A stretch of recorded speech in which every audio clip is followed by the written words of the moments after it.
నూతన ఉద్యోగ నియామకాలు, నూతన బస్సులు కొనుగోలు, అలాగే ఆర్టీసీ సంస్కరణలు, కార్మికుల సంక్షేమం, ప్రజల సౌకర్యార్థం జిల్లా కేంద్రాలుగా ఉన్న పెద్దపల్లి, ములుగు జిల్లాలోని ఏటూరు నగరంలో 2 నూతన ఆర్టీసీ బస్సు డిపోలు ఏర్పాటు చేస్తున్నామని రవాణా శాఖ మంత్రి పొన్నం ప్రభాకర్ తెలిపారు. కరీంనగర్లో ఆయన మీడియాతో మాట్లాడుతూ ఈ 2 ఆర్టీసీ డిపోలకు సంబంధించి నిన్న ఆర్డర్లు వచ్చాయని, ములుగు ఆర్టీసీ డిపోకు సంబంధించి మంత్రి సీతక్కకి, పెద్దపల్లి ఆర్టీసీ డిపోకు సంబంధించి మంత్రి శ్రీధర్ బాబు, స్థానిక ఎమ్మెల్యే విజయరామరావుకి ఆర్డర్లు అందిస్తున్నామని పొన్నం ప్రభాకర్ తెలిపారు. పెద్దపల్లి పారిశ్రామిక ప్రాంత జిల్లా కేంద్రం చేసిన అక్కడ బస్ డిపో లేకపోవడంతో రవాణా శాఖ మంత్రిగా జిల్లా మంత్రి శ్రీధర్ బాబు, ఎమ్మెల్యే విజయరామరావు విజ్ఞప్తి మేరకు అక్కడ బస్ డిపో మంజూరు చేయడం జరిగిందన్నారు.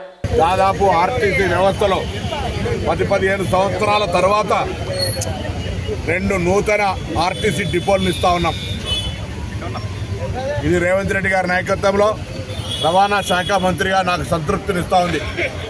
10-15 సంవత్సరాలుగా నష్టాల బాటలో ఉన్నటువంటి ఆర్టీసీని ఈరోజు లాభాల బాటలో తీసుకుపోతూ నూతన ఉద్యోగ నియామకాలు, నూతన బస్సుల కొనుగోలు, ఆర్టీసీ సంస్కరణలు, కార్మికుల సంక్షేమము, ప్రజల సౌకర్యం, ప్రయాణికుల సౌకర్యం తీసుకొని సందర్భంలో జిల్లా కేంద్రాలుగా ఉన్నటువంటి పెద్దపల్లి, జిల్లా కేంద్రంగా ఉన్నటువంటి ములుగులో 2 నూతన బస్ డిపోలు ఇస్తూ నిన్ననే ఆర్డర్లు తీసుకోవడం జరిగింది.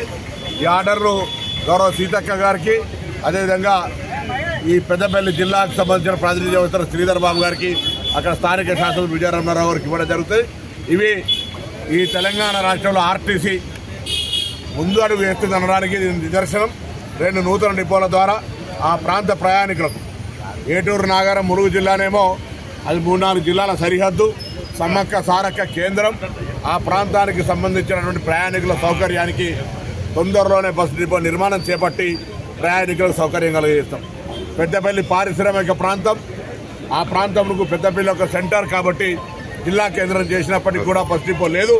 అక్కడ శాసనసభ్యుడు మంత్రి గారి సూచన మేరకు ఈ యొక్క బస్ డిపోను కూడా శాంక్షన్ చేస్తా ఉన్నాం రవాణా శాఖ మంత్రిగా.